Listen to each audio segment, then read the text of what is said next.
Bonjour René Lévy, nous sommes fiers et heureux de vous accueillir à cette 5e édition du Salon du Livre des Mondes Juifs.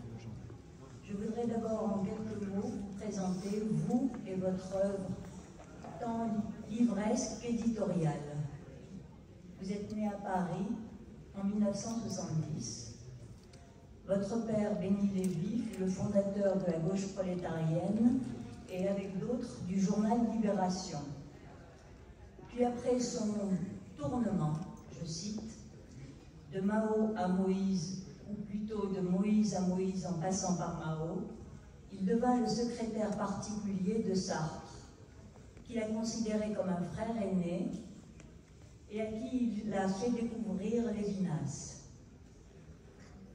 Vous faites des études talmudiques à Strasbourg, puis Paris, où parallèlement vous menez des études supérieures de philosophie. En 2006, vous soutenez votre thèse de philosophie sur Maïmonide. Vous enseignez à présent la philosophie.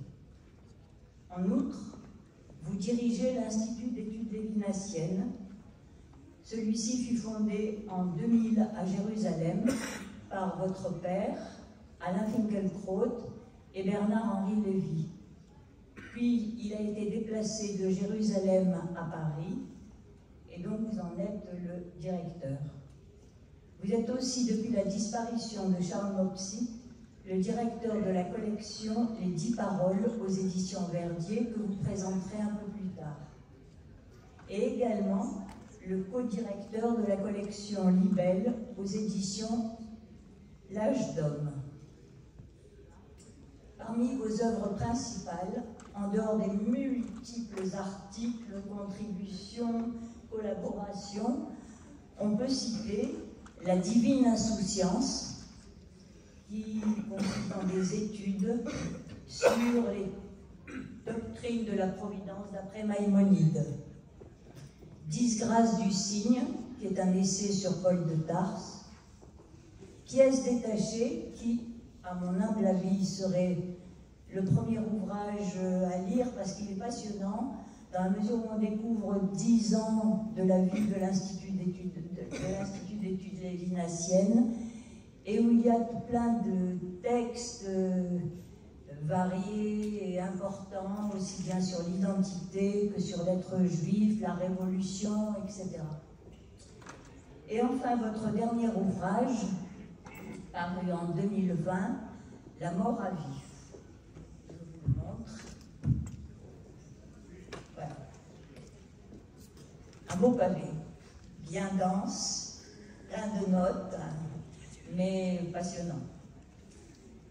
Dans ce livre, vous présentez un Paul hébreu issu d'hébreu. Je cite, zélote, c'est-à-dire gardien jaloux de la loi juive qu'il connaissait. Et néanmoins, alors je ne sais pas s'il faut dire ensuite, également, néanmoins, vous me direz, le Paul, Saint Paul, le fondateur du christianisme, qui prétendait abolir la loi. Alors pour ma première question, je voudrais vous demander pourquoi cet intérêt pour Paul de Tarse, puisque, si vous l'avez remarqué, c'est votre deuxième essai sur lui, car dans La mort à vif, vous poursuivez le travail engagé dans Disgrâce du cygne. D'abord, je vous remercie de votre invitation. Mon intérêt pour Paul de Tarse a d'abord été accidentel. Je vais donc vous raconter cet accident. Non, c'est une manière de dire. Après le décès de mon père, la question de la succession de l'Institut s'est posée, l'Institut d'études lévinassiennes. Il n'était pas question pour moi de monter à Jérusalem. Pourtant, je ne voulais pas que cette aventure s'arrête si brutalement.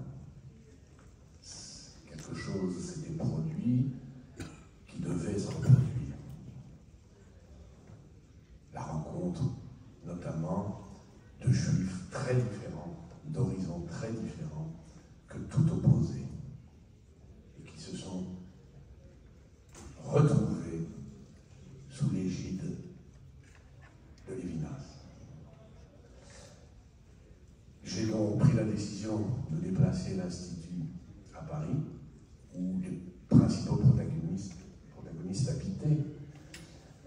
Et j'ai dû batailler dur d'abord auprès des uns et des autres, notamment Alain Finkielkraut, Bernard Lévy, Jean-Claude Milner, José Sahel, qui était président de l'association, pour les convaincre d'ouvrir l'Institut à Paris. J'ai gagné, ils ont fini par céder, et j'ai demandé à Alain Finkielkraut, il m'a dit, parce que voilà, l'Institut c'est d'abord des séminaires. Enfin, c'était principalement le séminaire de Béni Lévy à Jérusalem. Il fallait donc très vite relancer les séminaires. J'ai donc demandé à Alain Finkielkraut s'il avait l'intention de faire un séminaire dans le nouvel Institut parisien. Il m'a dit oui. Je lui demande sur quoi voulez-vous faire un séminaire? Il me dit je veux faire un séminaire sur Alain Badiou, sur le Paul d'Alain Badiou. Paul, Saint Paul universalien. Je veux lui répondre. Moi, vous savez, j'ai une bonne éducation universitaire, notamment auprès de Gérard Naon. Je crois que nous avons connu Gérard Naon, certains d'entre vous l'ont connu, c'est un homme exemplaire, un savant exemplaire. Je dis, bon, vous allez donc nous parler des épîtres de Paul. Comment peut-on répondre à Badiou sans avoir lu les épîtres de Paul? Ah non, il n'est pas question. J'ai trouvé ça cavalier. J'ai dit, donc je le ferai moi, je m'occuperai moi de Saint Paul, et vous vous occuperez de répondre à Badiou. Bon, ce qu'il n'a pas fait en définitive, il a fait un séminaire sur Roland Barthes. Mais moi, j'étais engagé. Je me suis lancé.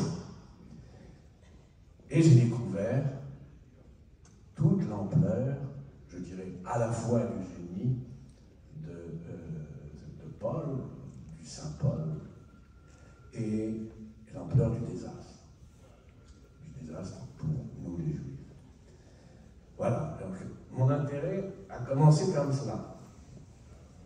Si vous voulez en savoir plus, je pense que c'est la question suivante. Alors, justement, cette deuxième question, c'est qu'a découvert Paul sur le chemin de Damas, puisque, pour ceux qui ne sont pas au courant, Paul, dans un premier temps, a combattu les premiers chrétiens et sur ce chemin de Damas, en homme d'armes pratiquement qu'il était, il a eu une espèce de révélation, et vous allez peut-être nous expliquer en quoi ça a consisté. Dans votre livre, vous parlez de cette crise du pharisaïsme extrêmement importante. Alors ça aussi, c'est bien que ça serait bien que vous nous en parliez, parce que hier on a eu un tout début d'échange entre quelques-uns d'entre nous, et je crois qu'on en a besoin. Alors, l'illumination, déjà, commençons par. Vous devez savoir que Paul, donc Paul de Tarse, Paul est né à Tarse, dans une famille juive, et dans une famille juive hébraïque. Paul dit de lui-même qu'il est hébreu, fils d'hébreu. Ce qui veut dire quoi dans le contexte de l'époque, nous sommes au début du 1er siècle, de l'ère chrétienne, qu'est-ce que ça veut dire? Ça veut dire, dans la diaspora, la Tarse, c'est en Cilicie, c'est une province romaine, mais c'est en Turquie aujourd'hui. Qu'est-ce que ça veut dire? Hébreu, fils d'hébreu. Dans la diaspora juive, tout autour du bassin méditerranéen, donc dans l'Empire romain, deux courants se croisent, deux courants principaux. Les Juifs hellènes, c'est comme ça qu'ils s'appelaient, c'est-à-dire les Juifs qui, observant, cultivaient, lisaient le Shabbat, lisaient la Torah en grec. Vous savez qu'on lit la Torah de Shammai. Eh bien, eux la lisaient en grec. C'était des juifs aimés. Et il y avait les, on va dire, ce que vous appelleriez aujourd'hui les orthodoxes, qui, eux, lisaient la Torah en hébreu. Ce sont d'importantes discussions dans le Talmud pour savoir si l'on peut faire une lecture de la Torah dans une langue vernaculaire. On dit non, sauf le grec. Et c'est pourquoi la lecture de la Torah en langue grecque, dans la traduction des Septante, s'est imposée dans la Sainte Méditerranée. Dont la langue, c'était l'Empire romain, mais la langue était restée le grec, du moins un certain grec, un grec un peu avatardif, qu'on appelle le grec de la koiné. C'est une sorte de dialecte un peu dégénéré, de langue un peu dégénérée, en tout cas aux yeux d'un attique, d'un grec attique. Mais c'était la langue, si vous voulez, c'était la langue internationale de l'époque, ce n'était pas le latin. Le latin est venu, c'est un mauvais plus tard. Paul, donc, est issu d'une famille juive orthodoxe. Je veux le dire dans les mots d'aujourd'hui. Voilà. À l'âge de 17 ans, il est très vraisemblable qu'il ait reçu une culture juive. Tars était à l'époque une grande capitale du savoir grec, presque au même titre qu'Athènes. Il y avait donc, et c'était une capitale, c'était surtout une capitale stoïcienne, dominée par la philosophie stoïcienne. Donc il a sans doute croisé, car c'est tout un esprit indubtablement génial, il a sans doute croisé, il s'est sans doute imprégné de philosophie. Mais il n'a pas reçu d'éducation grecque, quoi qu'en disent certains historiens. À 17 ans, il décide, comme c'est un juif hébreu, et non pas hellène, il décide de monter à Jérusalem pour parfaire ses études, comme les jeunes Ciliciens partaient d'Athènes, terminaient leur étude de philosophie. Il part à Jérusalem et il devient l'élève de Rabban Gamliel. Rabban Gamliel est l'un des plus grands maîtres de la Mishnah. Vers l'âge de 17 ans. Il dit de lui, Paul, qu'il était vous l'avez dit, un zélote, c'est-à-dire un défenseur farouche de la loi mosaïque. Je rappelle qu'on est donc au tout début du Midrash et de la Mishnah. Donc on est en pleine élaboration,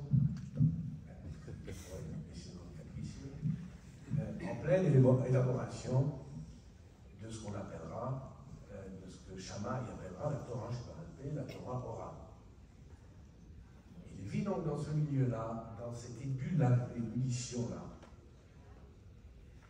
Il est même nommé, désigné par le Sanhédrin, qui était l'autorité suprême en Judée sous l'Empire romain, autorité suprême dans le monde dit pharisien. Farouche. Le monde pharisien, disons le monde religieux. C'était il y avait Hérode, le roi Hérode, mais les pharisiens n'avaient pas reconnu la légitimité d'Hérode.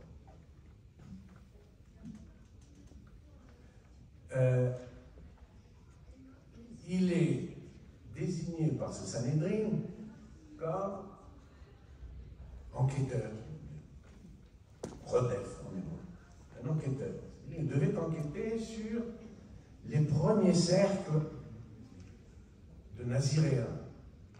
Donc les premiers cercles, il n'y a pas de chrétien.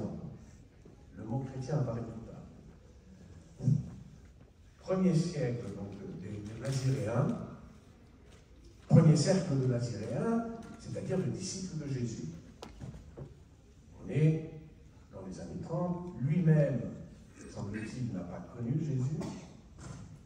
il a été témoin de la lapidation d'Étienne. Il a sans doute assisté à la crucifixion de Jésus. Bon, ce sont que des hypothèses. Oui.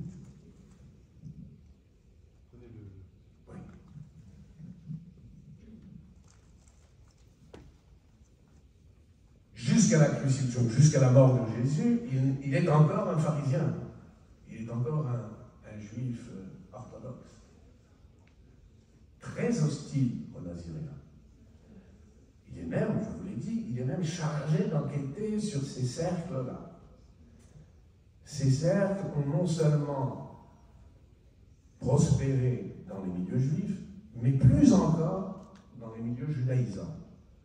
Les milieux judaïsants, c'est ce qu'on appelle, ce sont les milieux de non-juifs qui, pour ainsi dire, rejoignaient le judaïsme sans se convertir. En hébreu, on dit les bnei noirs, les noirim, les judaïsants. Et ils étaient très bons. Il y avait des communautés de judaïsants, non seulement à Jérusalem, mais dans la diaspora, et une très grande communauté de judaïsants à Damas. Et la propagande, pour reprendre un terme qui n'est pas d'abord un terme politique, mais un terme religieux, la propagande d'Afidi, la propagande de la foi, la propagande des Naziréennes, donc des premiers disciples de Jésus, avait gagné Damas et faisait, avec du succès, rencontrait un succès notable. Il est donc envoyé à Damas. Il se rend à Damas et sur la route, vous connaissez l'histoire, si vous ne la connaissez pas, je vous la résume en quelques mots, il est frappé par une illumination, enfin une vision, et là, on lui dit, qu'est-ce que tu fais?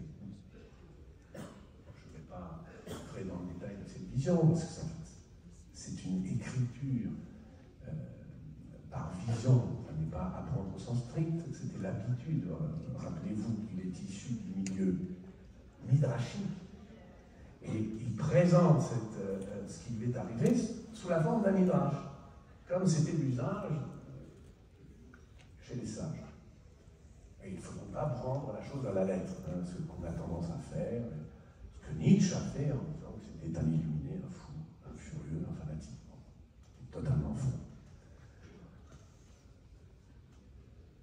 Il a donc, en fait, ce qui s'est passé, à mon sens, c'est mon interprétation, par-delà le récit.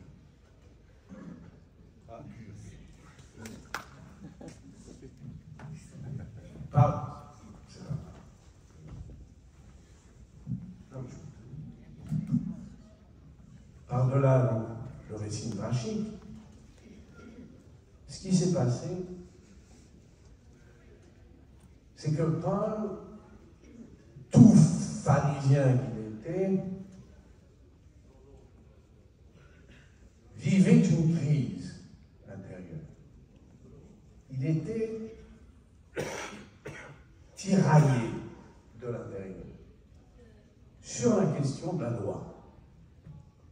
La loi, c'est deux choses, et c'est très important de distinguer. C'est d'abord la Torah, bien sûr, mais c'est aussi les mitzvot, les commandements. C'est deux choses qu'il faut bien distinguer, parce que Paul va les distinguer. Il va distinguer la Torah des mitzvot, et il va jouer la Torah contre les mitzvot. Les mitzvot, c'est les commandements, c'est, disons, la loi mosaïque. La Torah, pour Paul, comme d'ailleurs pour le Midrash, remonte à Abraham. Les prémices de la Torah remontent à Abraham, même si effectivement la révélation se produit plus tard. Il est tiraillé. Par quoi est-il tiraillé? Alors que c'est un ultra orthodoxe.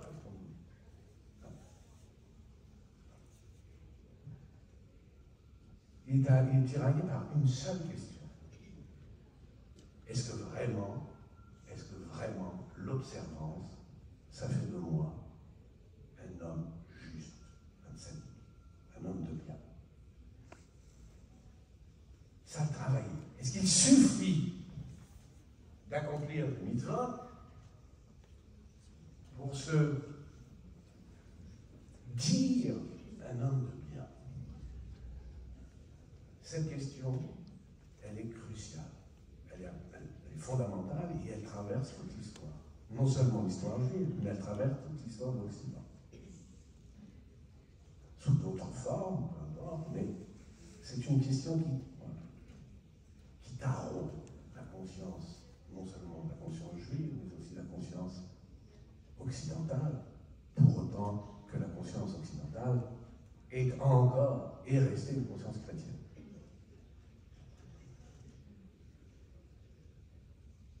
Paul ne peut pas admettre, ne peut pas croire qu'il suffit d'observer des commandements pour être un homme de bien. Il va même plus loin. Et c'est ça. Donc déjà, là, c'est déjà un début de crise. Mais la clé, c'est au contraire même. Au contraire, l'observance aggrave la culpabilité de l'homme, le sentiment de la faute. L'observance, par ses dehors de vertu, en fait, cache une sorte de dégénérescence intérieure. C'est pour ça qu'il dit, c'est ça, la fameuse formule, la lettre tue. La lettre tue, quand il dit la lettre, il entend la mitzvah. Je résume, je vais pas.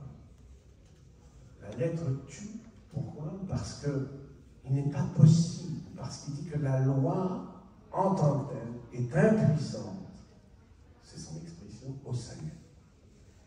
Elle est impuissante à faire d'un homme. Le salut signifie que c'est pas du tout ce qu'on entend vulgairement par le salut, c'est-à-dire le paradis, c'est son bêtise. Le salut, c'est la réformation de l'homme. L'arrachement de l'homme à sa condition de coupable. Ça, c'est ça qui est la crise de la conscience pharisienne, ce que j'ai appelé la crise de la conscience pharisienne. C'est une crise que Paul a connue, a traversée, mais c'est une crise, et c'est ce que j'ai voulu montrer, c'est une crise que tous les grands, parmi les, entre guillemets, je mets des guillemets cette fois, pharisiens, tous les grands, les sages, les chachamim, cette crise, ils l'ont traversée aussi. Seulement Paul, lui, il a voulu trouver une solution à cette crise. Il a voulu trouver une solution. Alors j'en reviendrai sur cette solution, mais je veux que vous compreniez pourquoi c'est une question moderne.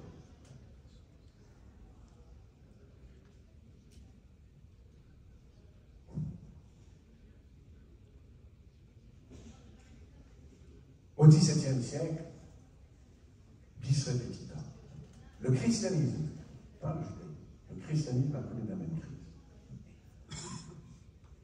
Vous connaissez, bon, je ne parle pas de la réforme, le protestantisme, c'est une autre affaire. Même si le protestantisme a prétendu qu'il était un retour, justement, au christianisme authentique, au christianisme des débuts. C'est la question du protestantisme de côté. Je parle du jansénisme. Le jansénisme, c'est aussi, comme le protestantisme, un retour c'est un désir d'un retour au christianisme authentique. Et c'est surtout une violente critique des jésuites. Les jésuites sont ceux qui ont prétendu que l'homme pouvait gagner le salut par ses œuvres. Donc, voyez, on revient, c'est du phariséisme. C'est pour ça qu'on dit que dans le langage commun, un pharisien, c'est un jésuite. Un Jésus, c'est un pharisien. C'est synonyme dans la langue de tout, dans la langue de la littérature.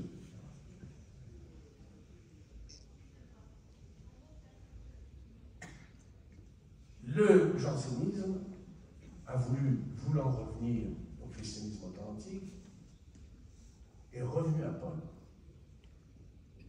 via Augustin. Mais c'est à Paul qu'il revient. Et surtout à la critique des pharisiens de Paul. Cette critique du pharisaïsme a déjà été menée par Jésus. Là, je renvoie, pour ceux qui s'intéressent aux évangiles, je renvoie au sermon sur la montagne, notamment chez Matthieu, dans l'évangile de Matthieu. C'est absolument sublime. Jean-Claude Minervi, c'est un des plus beaux passages de la littérature mondiale. C'est une violente sortie contre les pharisiens, mais saisissant de réalisme. C'est ça qui est terrible. Et c'est pourquoi Paul est sensible, est devenu, à cause de cette crise, a été sensible aux prédications de Jésus. Alors, mais qu'est-ce qui l'a fait basculer? Qu'est-ce qui l'a fait basculer?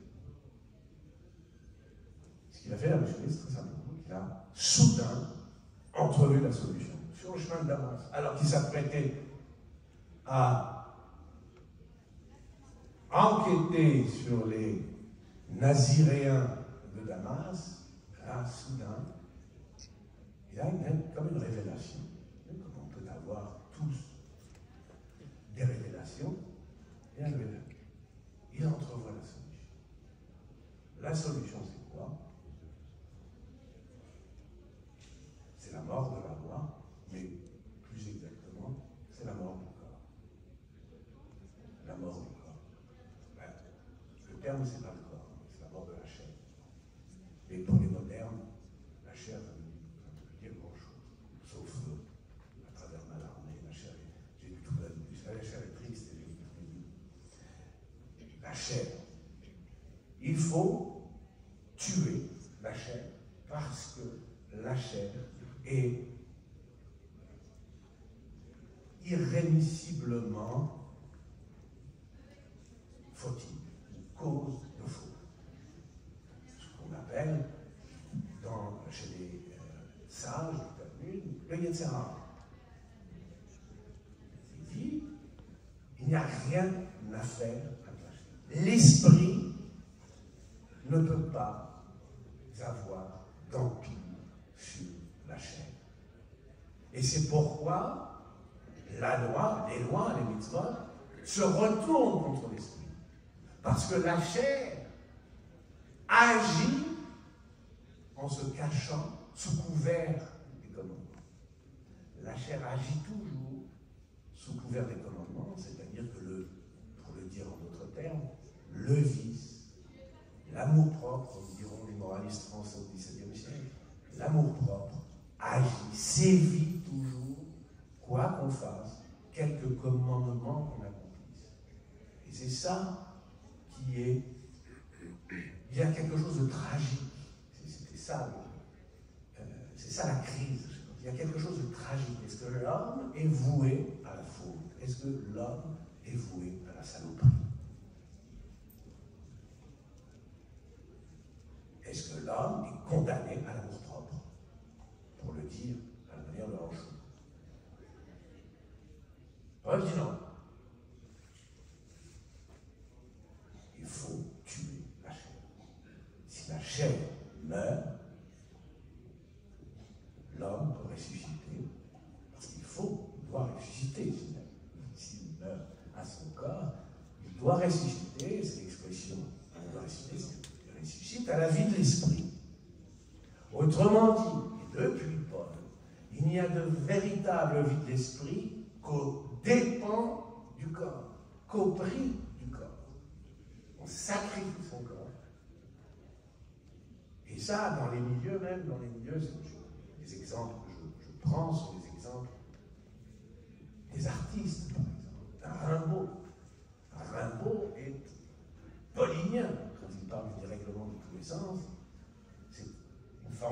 pourrait dire paulinienne, c'est-à-dire, évidemment, sans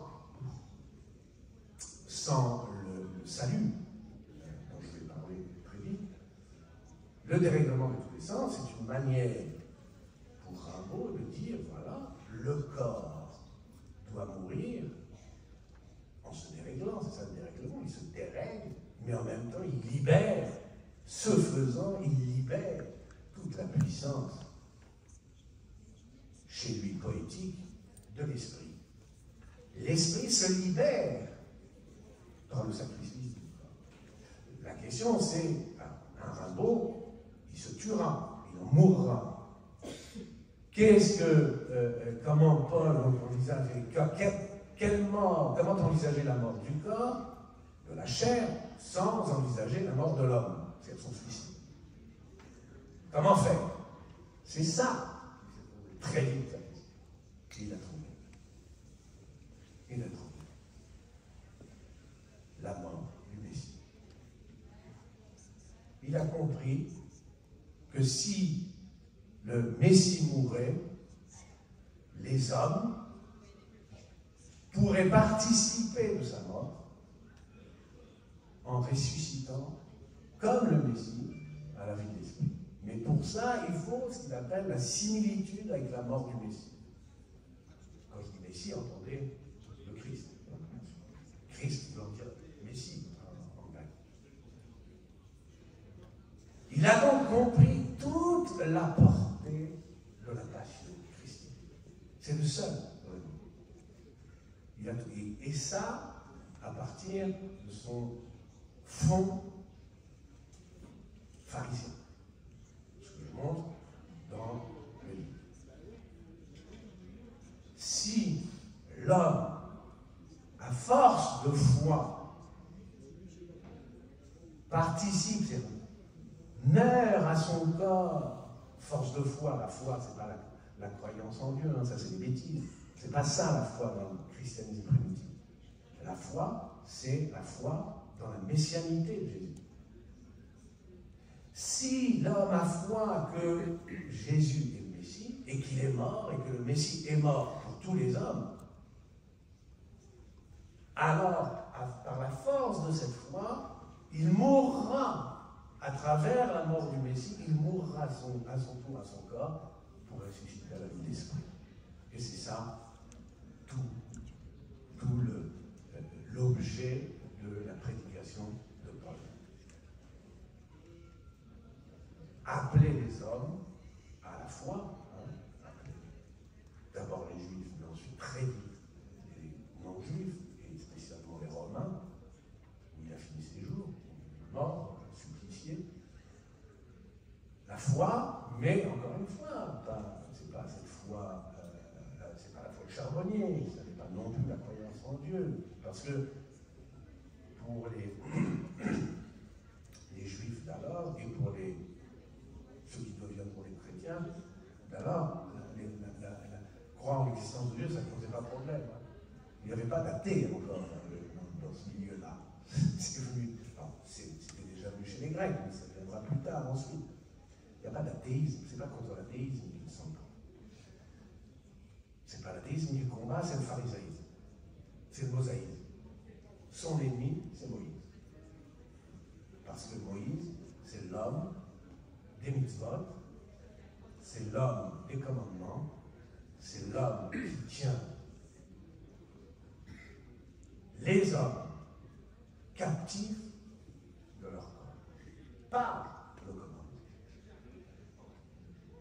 Il faut les libérer, il faut les affranchir. Il faut les affranchir de Moïse. Si bien qu'on a les apôtres, enfin, les actes des apôtres disent que Paul était dissident de Moïse. C'est l'expression. Voilà, pour présenter. Merci beaucoup.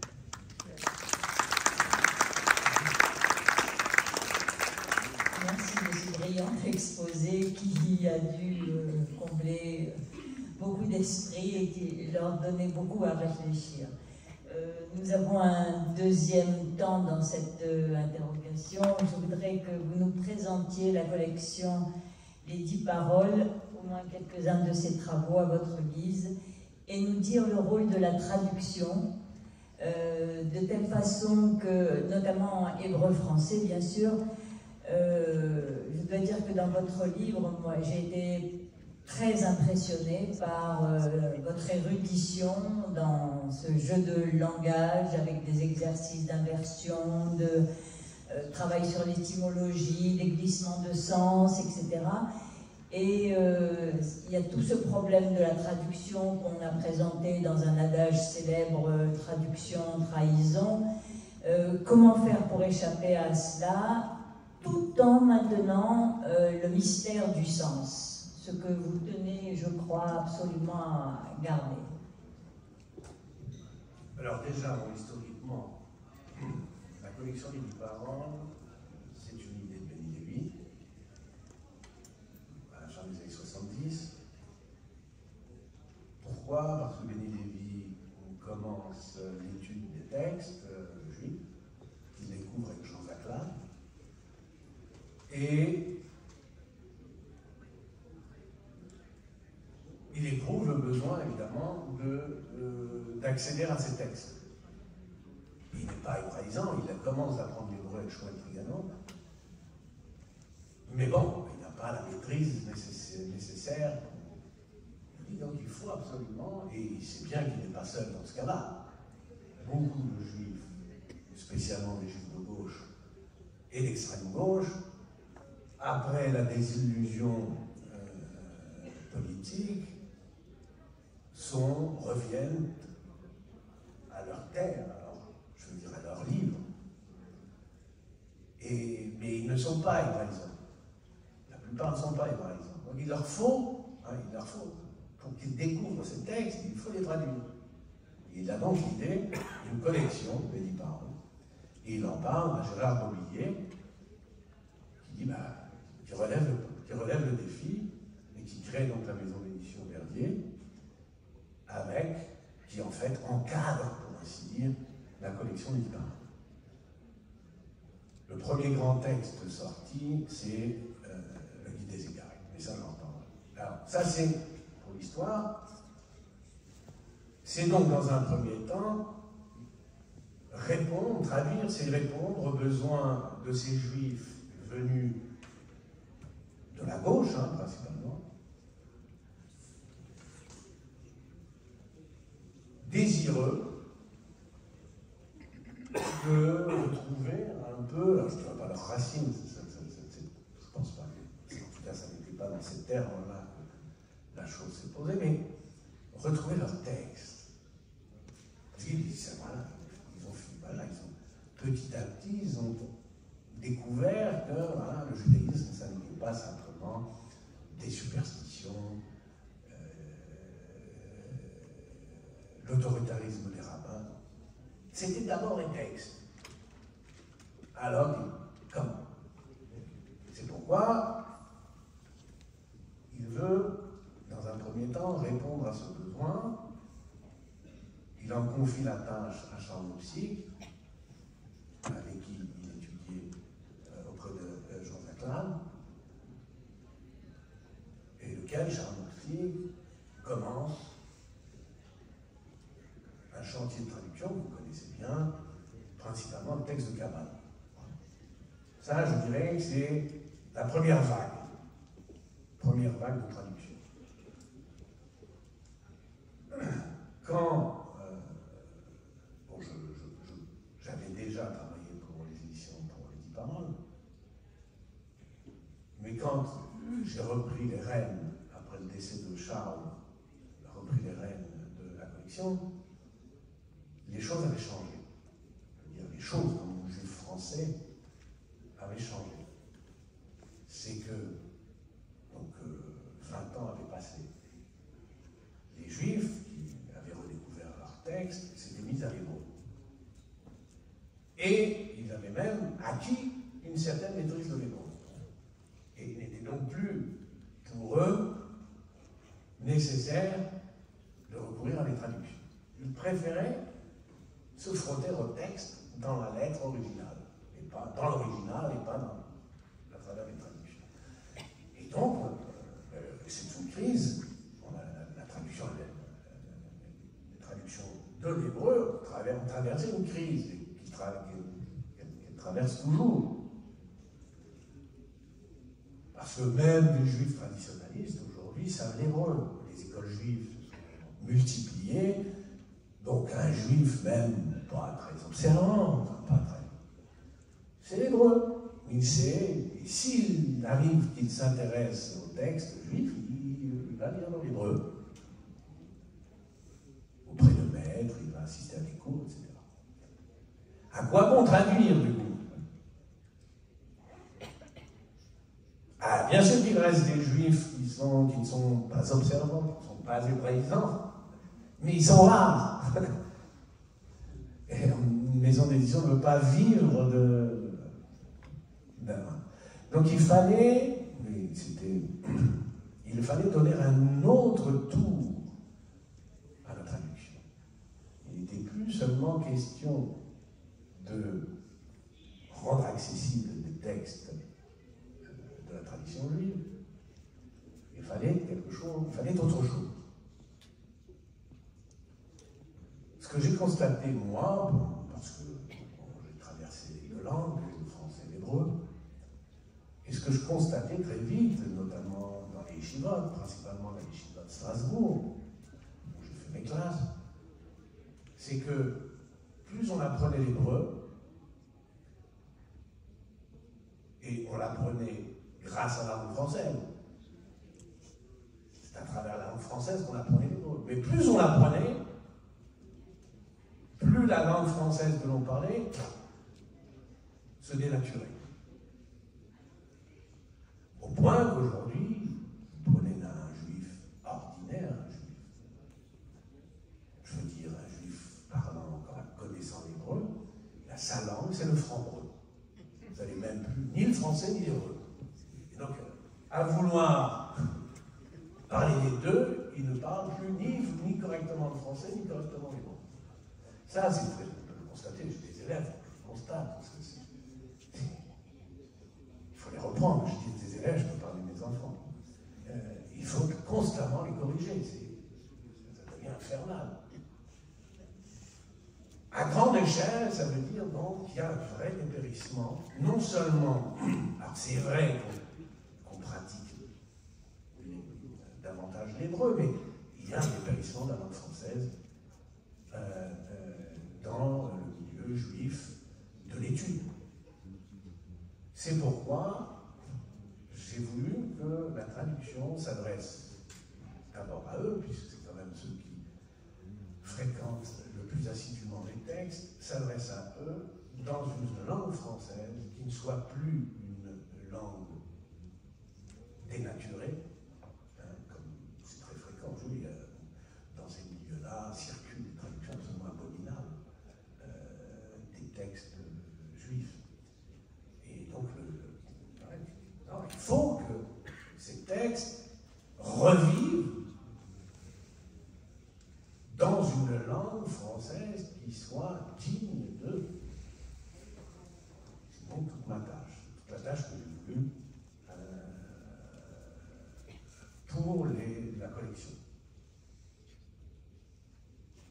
Autrement dit, conjurer les effets de l'apprentissage de l'hébreu dans le milieu juif, éclairer, en tout cas éduquer. Voilà. Conjurer ces effets, c'est-à-dire des effets d'adultération de la langue française. Alors on dirait, mais de toute façon, la langue française est adultérée partout. Il n'y a pas un milieu, il n'y a pas un homme politique qui parle correctement français. Je ne sais même pas si les écrivains parlent encore correctement français. Donc c'est peine perdue. Alors je dis, bon, c'est peut-être peine perdue auprès des écrivains et des hommes politiques, mais peut-être auprès des juifs. Donc peut-être que quelques juifs seront les gardiens de la langue française à travers l'étude des textes juifs. à sa façon au XIIe siècle. Voilà. Merci René Lévy. Je aussi précise à notre public qu'il pourra trouver sur le stand des éditions Verdier quelques ouvrages justement de cette collection. Maïmonide, le guide des égarés, Abbott et ses commentaires, Mendelssohn, écrit juif, celui de la Scala, Martin Buber, Moïse Thibonne. Encore merci. Oui. Oui. Oui, oui, on attend. Le micro.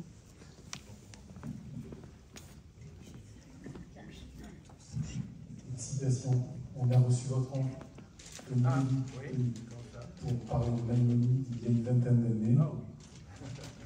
On a reçu différents savants et vous me faites penser à ces cénacles de savants hébraïsants, arabisants et hellénisants qui ont essaimé ici entre Lunel, Marseille et Montpellier. On a beaucoup travaillé sur le lignage Thibonne, 4 générations de savants, de Yehuda, de souche grenadine, l'exilé, jusqu'à Profasius Julius. Bravo, et la famille Lévy est une famille d'érudits qui restera à la postérité. Kol hakavod.